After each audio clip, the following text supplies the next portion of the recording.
Good afternoon. My name is Lieutenant Colonel George Bivens, Deputy Commissioner of Operations with the Pennsylvania State Police. Joining me today is District Attorney Deb Ryan and Chief County Detective David Sassa.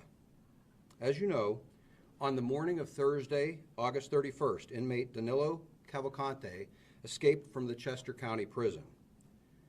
As an update, earlier today we had a possible sighting of Cavalcante by a person in the vicinity of Longwood Gardens. A search of that area has been underway for the past few hours and continues at this time. Our search perimeter remains unchanged, with the exception that we have thoroughly searched the area around 2 elementary schools previously contained within the perimeter and have adjusted the perimeter to exclude both schools from the perimeter area. We've done this in an effort to minimize the impact on students and their families while we continue with our search efforts. The District Attorney and I have an ongoing dialogue with school districts in the area and are committed to providing them the most up-to-date information so they can make informed decisions about school operations. I have told you all previously that we're utilizing hundreds of state, local, and federal law enforcement officers, canines, aviation assets, and various types of technology in an effort to keep the community safe and to bring this to as swift of a conclusion as possible. I'd like to provide the media and the public an opportunity for some insight of the scope of the operation that we've put in place. Following the press conference today, I'll provide you all details of how we can make that happen. As a reminder, we're asking the public's help by familiarizing themselves with the photograph and description of Cavalcante, to check security cameras they have, and to call us immediately if they believe they may have seen him. Again, we ask residents to please secure homes, outbuildings, and vehicles. Cavalcante has clearly already obtained some clothing and other unknown supplies, and we want to minimize any opportunity that he might have to get anything more. It is very important we keep the pressure on him as we continue this hunt. Cavalcante is considered extremely dangerous, and there is a reward of up to $20,000 offered for information leading to the capture of Cavalcante. Anyone with information is asked to call our tip line at 717-562-2987. 717-562-2987. I continue to thank the community for their support and for allowing us the latitude to do our jobs while they deal with what I know are extremely stressful circumstances. We appreciate you all more than you know. And I wanted to also, because we've had a number of inquiries, I mentioned an injury to one of our tactical dogs the other day, Loki, and I wanted to provide you all just a brief update. He is doing well, has been released from the hospital earlier today, and is expected to make a full recovery and return to work within the next week. And with that, we will be happy to take any questions that you might have. Can you provide some details of the Longwood Gardens event? We saw the helicopter drop very low right off the deck and seemed to try to spread the underbrush there. So an individual reported that that he had seen someone matching that description, and he provided us a location that he had seen them running through that area, and so searchers have gone to that area. We're using people on foot. We have horses out there as well that are assisting with the search, tactical teams, and of course the aviation assets that you mentioned. How close is this search to that trail camera location? It's not very far from that location. Which schools were removed from the search? That was the Greenwood Elementary and Chadds Ford Elementary. So how big is this radius now that we're looking at? I mean, initially it started within that 2-mile radius, then it moved to Longwood, then it was sort of east. Can you give us just an exact distance that you're searching over the entire footprint? It's about an 8 to 10 square mile area that we're looking at right now. It's a couple of miles across, but the total mileage would be about 8 to 10 square miles. Is there any validity that he was actually at Walmart in East Marlboro Township? There was reported sightings there. I'm aware of that report, and we do not believe that was him. And given the newly released footage yesterday of his escape, he is so agile. Has law enforcement been looking up in trees and the foliage? Have you all been looking into stormwater management within these neighborhoods? And then also, have you been going door to door in various neighborhoods for welfare checks? Yes, to all of those. It's been a very thorough search. Harold, do you have a strategy for preventing him from escaping via We do. Can you elaborate on that? No. Colonel, what time was the sighting near Longwood reported? Just before noon. Today? Yes. Colonel, do you still believe he's within this 8 to 10 mile perimeter that you've set up? I have every reason to believe he is still within that perimeter, yes, sir. You can tell us why you have every reason to believe, sir. We have had no sightings outside of that area. We have maintained as secure a perimeter as we possibly could. And then as recently as today, we have another reported sighting. What are the current sides of your perimeter? So it is bordered on the north by 926, on the east by 100 or Creek Road, on the south by Hillendale, and on the west by 52. Colonel, how much bigger is this perimeter today than, say, last Friday? It is larger. I couldn't tell you what the difference in size is, though, off the top of my head. But this is the same as yesterday, right? It is. Colonel, is there any evidence that he has obtained a weapon? Anything new on that? I do not have any evidence to that effect, sir. With the mushroom festival, I'm sorry, just- festival returning this weekend. I'm sorry, just a minute, ma'am. You mentioned the heat. We obviously know it had an effect on the canine officer. Is there any truth that the heat may have impacted thermal cameras at the prison that may have been heated or could not have been working at the time of Cavalcante's escape? I couldn't speak to what effect anything would have on the cameras at the prison. Can you talk about the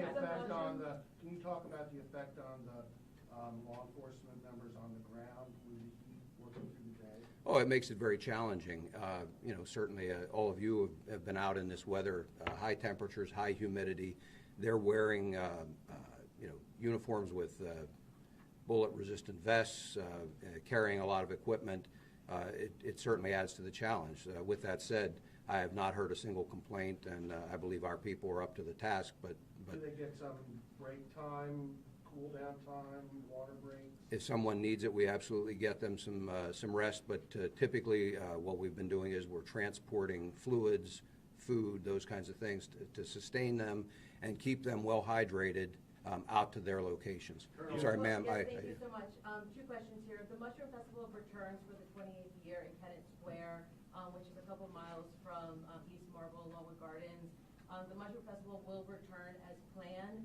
Our law enforcement, state agencies, federal agencies working very closely with local police to ensure that the escapee will not go towards the borough, because some people are planning not to attend this year due to the escaped convict, even though he has not been spotted there. So any thoughts on that? Well, we're working very hard to capture the escaped convict and not allow him to go anywhere. And then But along with that, yes, we are well aware of that festival, and we are working with authorities, a number of authorities, law enforcement, emergency management, and so forth, to try and make sure that people feel very safe at that festival. Yeah, and last question, in terms of how technology has changed from 1999 when Norman Johnson escaped, he was here for about 3 weeks in Chester County, again back in 1999. How has technology changed that is supporting your efforts to find him? Any thoughts on that? As with your cell phone, it's changed dramatically in that amount of time. And so we take advantage of some of the latest state-of-the-art options that are available. And so when I've mentioned here before, we use a wide array of technology. We have a number of federal partners here with us that I've talked about previously.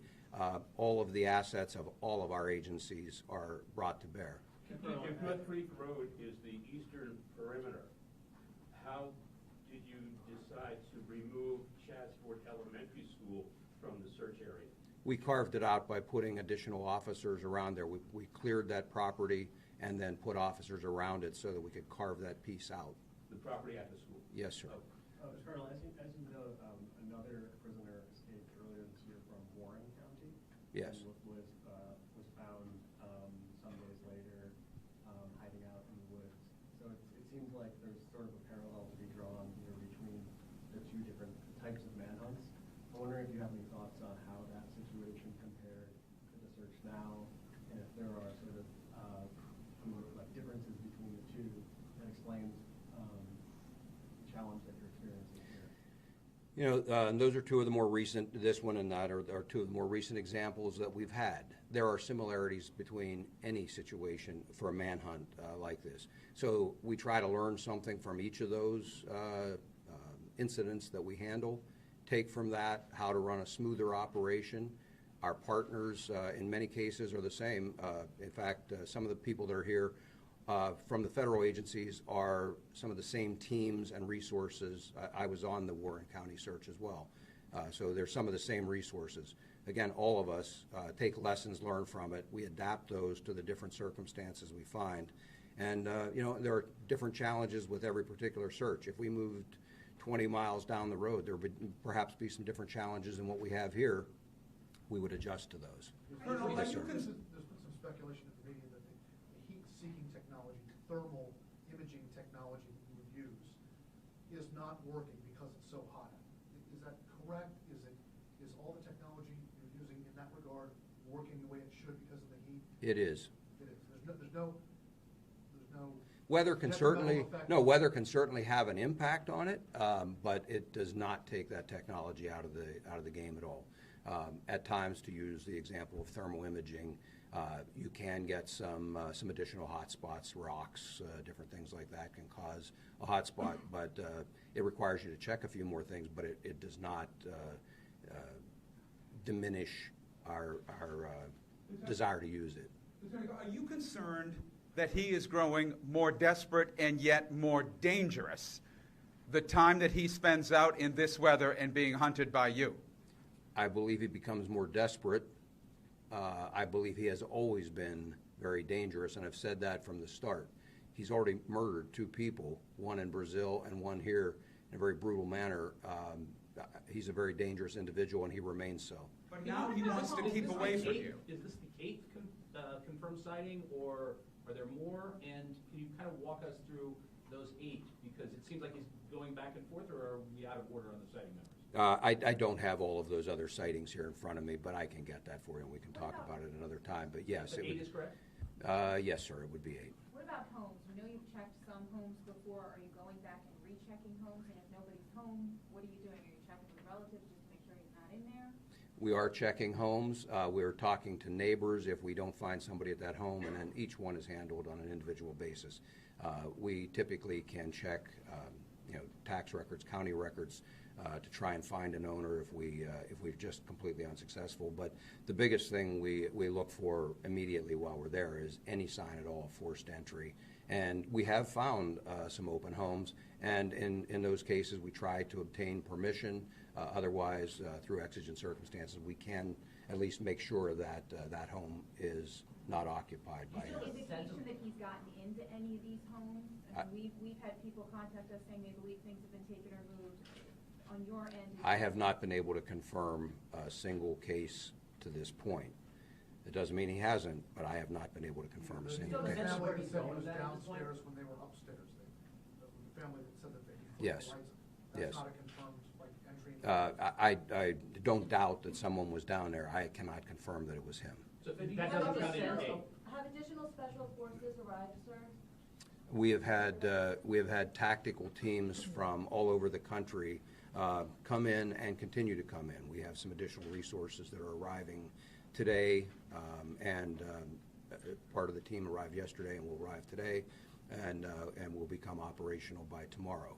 So one of the things when I talk about after the press conference being able to give you some additional insight of how we can do this, we'll have an opportunity to talk about some of those teams tomorrow and give you some idea. I think, and I'll come back to some of your questions here in a minute, but I think what I would like you all to see is that there is an amazing operation going on here. There's a collaboration between local, state, and federal law enforcement agencies. This is not simply a situation where we have a police dispatcher sitting and taking a call and dispatching a police car to go and follow this up. It is a very sophisticated, well-staffed operation that I believe, again, when you have an opportunity to see some of that, there are some portions, obviously, that I can't show you everything, but I think you would have an opportunity to see enough of it to truly come away with an understanding of the effort that is being made to ensure that we end this as quickly as possible, to ensure the safety of the community. We absolutely understand their concern. I get it as a parent, why other parents are concerned about their children going to school, playing in the yard, all of those kinds of things. again, having been involved in a number of these searches, it is the same with every one of those, and we want to end this as quickly as possible. We'll throw every available resource at it to do Do it. you still have a sense of Ma'am. where Your confidence knowing that he's going back and forth from the same places again and again, what does that do to bolster some morale out here? Or does it bolster? And what does that mean for your containment area? There is no impact on morale, as I said a few minutes ago. I have yet to hear a single complaint. I interact with our people. We have shift changes where we brief out, outgoing troopers and officers. The morale is high, and I talk to them when they come in after a lengthy shift and working in these conditions. Morale remains high. These are people who are volunteering to come here, many from out of the area, who are volunteering. Now, in the case of state police, they're being paid. So I don't mean it to sound as though they're just volunteers, but they are asking their commanders to send them here. That's how high the morale is. Any sense of where he's going now, and then can you confirm that there was no equipment failure at the prison as it related to any heat that may have impacted any of the cameras or technology there that could have aided in his escape? I cannot speak again to the technology at the prison. That is not my focus at this point in time. My focus is on capturing him. There is an ongoing investigation there that I'm sure will reveal if there was any kind of a failure, or whether it was a failure of an individual or a group of individuals. That will all be determined and acted on appropriately. But for right now, again, the priority for me and our focus is on getting him back into custody. Well, you do have a sense of where he's going then? I have some ideas. Again, I can't get inside his head. I wish I could. I wish I could go right to where he is. So we use our experience, we use the information that's available to us, and then we also use any number of different techniques to try and push him, to try and get him to make a mistake, and to detect that mistake when it occurs. Just one second, the gentleman back here. Can you explain why you can't just have this perimeter and then squeeze in and get it? Obviously, it's not that simple. You would have done it, but Yes. Why doesn't that work? For a number of reasons, it doesn't work. First of all, it's not just a perfect open piece of land that you can just march through. You've got businesses, residences, highways, hills, valleys, wooded areas that can't be pushed through. The number of people that it would take to contain that area and be able to walk shoulder to shoulder through that area and squeeze, and the amount of time that it would take, it's just simply not realistic to do that. If we were talking about, one city block or something like that, it would be a different story. It's just too large of an area to be able to squeeze in and push like that.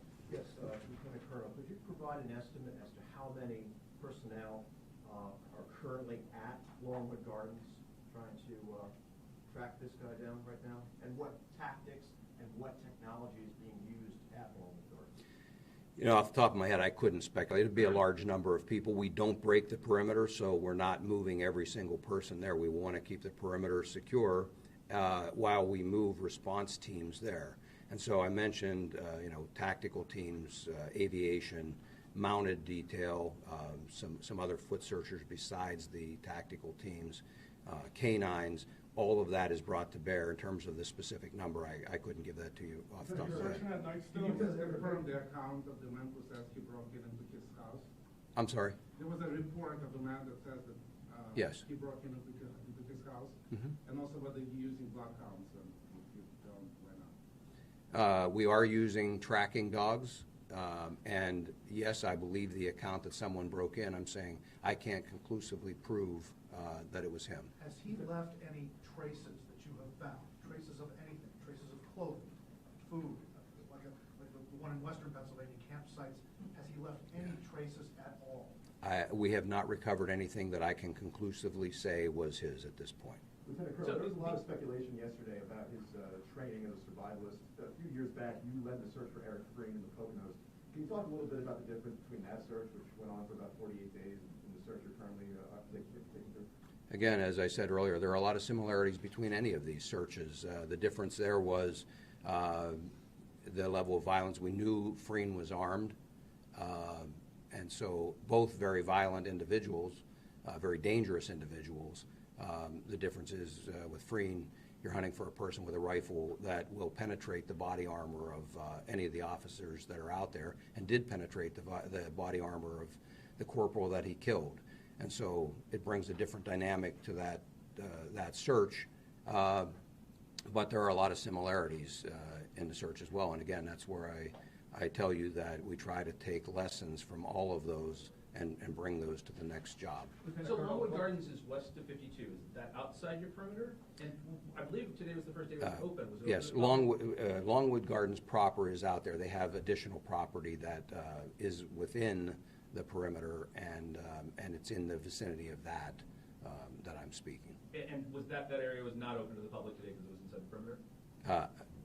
I can't speak to whether Longwood Gardens had that piece open or not. There wasn't anybody in there. So not all of Longwood Gardens is in the perimeter, correct? Correct. Do you still have men searching that night? Yes. Lieutenant, this is a question maybe for the district attorney or the chief. Neighbors adjacent to the prison spoke to us today about their concerns for their safety, not the first time that someone escaped from the prison, but now the second time. They are curious about alerts. In May, they're on record today saying that in May, there was no siren, there was no warning. I know you don't speak for the county, but as the chief law enforcement officer for Chester County, how can you assure these neighbors that they're not everyone for themselves out there on their properties? So I understand that alerts do go out. The first prison escape in May, he was captured within 5 minutes, is my understanding. So I don't even know if there was a time for an alert to go out, but I don't know that information conclusively. They are sending out alerts repeatedly through reverse 911 calls, and they keep expanding the perimeter and the radius to where they send those locations or those notifications. So they are on high alert, and those communities that are affected immediately are alerted right away. So I know that the time frame is very rapid from when they are alerted and until when they have an incident. Concerned though that, I mean, I know it's under investigation, but this is supposed to be a facility that holds in these dangerous people. This guy is convicted of murder. Absolutely. You know, this is an outrage. This should have never happened. You know that I was the prosecutor who was assigned to this case, and I helped convict this man, and he was sentenced to life without parole. We're all upset. We're all concerned, and there will be a thorough investigation, and that will be made public at some point. District Attorney Ryan, can you speak to the victim of Deborah for a moment and her family? And I'm assuming that the family has protection right now, even though he's not near them. They do have protection, and they are terrified. They haven't left their home. They're barricaded inside and very concerned about their safety. We do have police detail around them 24 hours a day, but I know they're very, very worried. Ms. Ryan, when you send him back to Chester County Prison? He will not be going back to Chester County Prison. And when captured, what charges might he face? I mean, what does this bring from a criminal liability? He's charged with escape right now. That's a felony. Where will he go if not Chester County Prison? He'll go to a state correctional institution. The one that he was sentenced to? He hadn't been assigned to anyone yet. He was on the way to Smithfield to be assigned to another location. Sorry if this is already asked, but will you all release the video of the keeper of both escape? No, we're not focusing on that right now. Our primary mission is to get this guy in custody. That's where all of our attention is focused at this moment. Ms. Ryan, did your office answer the motion seeking a retrial or a resentencing for this defendant, Mr. Cavalcante? I know the judge denied it, but did your office have a response to their pursuing a new trial? We did not respond. The judge decided that on his own. Yes. Just a follow-up question for Lieutenant Colonel Bivens. We talked to someone who has taken it upon himself to enter into wooded areas and look for Cavalcante. Obviously, this is someone who believes they're a vigilante in this case. What is your message to people who may think that they would be empowered to do such things? First of all, they have no authority other than that of a private citizen to do it. They are risking drawing away law enforcement resources because someone else may see them and report them, and we end up having to go investigate that and draw resources away. So I would ask them not to do it. I can't prevent them from doing it, but they have no authority and run the risk of, depending on what action they take, getting themselves in trouble. Just to confirm that, so the most recent sighting, you said was at Longwood Gardens, but it's not Longwood Gardens? No, I said it was in the vicinity. It was near Longwood Gardens. Yes. In the vicinity of the property that's not the primary Longwood Gardens property? Yes. Additional that's in the search area? Yes, sir. Is it Longwood Gardens property or near Longwood Gardens? I don't know, sir. I wasn't out there personally on that one. It was in that vicinity. I just know where the report was. It was very close to where the camera was, which was on Longwood Gardens Lieutenant property. Colonel, what would you say to those who say that he's winning right now? It's 8 days. He's up against 100 of your people. You've got technology. He's got barely nothing to eat, and you can't catch him. He's winning so far, not you. Well, we've chased people for a lot longer than this and ultimately brought them to justice. As I've said before, we're not going anywhere. We will eventually capture him, and when we do, he's going to prison. I don't consider that winning. There were some neighbors near the area where he was spotted by the creek who were concerned that bloodhounds weren't being used and that the scent may have been anyway lost in the creek itself. Are bloodhounds part of what you're using to try to track him? I don't have bloodhounds at this particular scene, but I've got other tracking dogs that we have confidence in and I'm told can perform in a very similar manner. And by the way, we have them from a number of agencies as well. Just to clarify, so the heat isn't impacting any of the tech that you're using to search for him day and night? Correct. Is there any reason, I asked this yesterday, I'll ask the same question, is there any reason to believe he's getting or gotten help from anyone outside of jail? It's something that I am always concerned about, but I'm not prepared to discuss that in any further detail at this point. We are always looking for that, and we continue to look for that, because even if it doesn't happen at the beginning, it sometimes can happen at a later point in the hunt. And so it's something we're always aware of, but I'm not prepared to discuss it any There was a further. report that there was a train stopped and searched in the Route 1 area. There was a train that was stopped there. The railroads have been cooperative with us. For the most part, what they've been doing is stopping at their normal stop, and we can utilize others for surveillance to make sure that no one else boards the train, so that we don't disrupt the train traffic. That stop occurred. No, I don't. There have been a number of trains over the last several days that have come through there. Does he have relatives in, this was brought up yesterday and I don't remember what the answer was. Does he have relatives in Maryland who he may be trying to get to? It's one thing I've heard, but I can't, that's speculation. Does he have relatives in Maryland? Does he have relatives near here who he's been trying to get to? Can you tell us anything about whether you've talked to them? He has relatives in the general area here. Offhand, I'm not familiar with anyone in Maryland. If he's trying to get to those, I wouldn't be able to tell you that at this point. Have you spoken to them? Have you tried to get cooperation from them? We have spoken to relatives, and I can't go any further than that. Yesterday you said something about you still believe he's heading south, but you couldn't elaborate on that. Can you go further today? No. Okay. All right. Again, thank you very much for your help in getting this word out, keeping the public informed, and we'll talk afterward here about tomorrow. Okay? Thank you.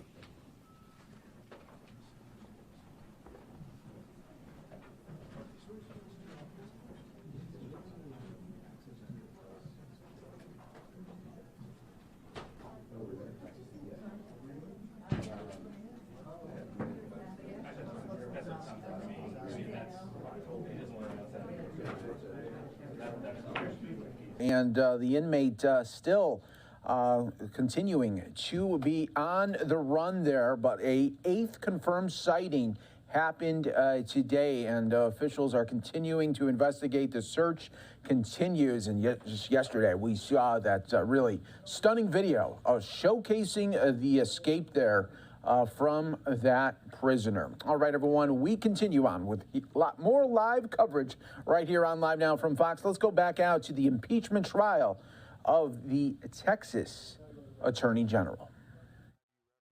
Bottom part that I have highlighted in orange, and I'm going to show the jury. All right, and we will get back to that in just a little bit here on Live Now from Fox. We are going to take a 2-minute break. Stay right here with us. Always more to come.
For you on live now from Fox, showcasing more of the impeachment trial of the Texas Attorney General.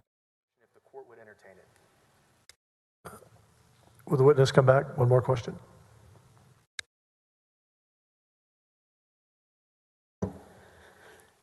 Prior to your term as a politician, did you or did you not practice real estate law? No.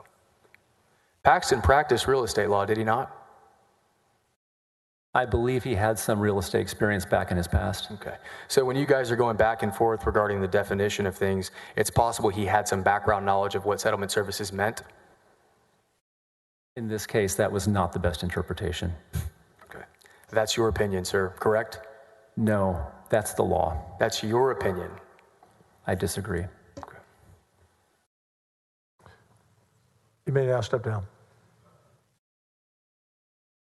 House, call the next witness. We call Mr. Ryan Vassar. Yeah, please do.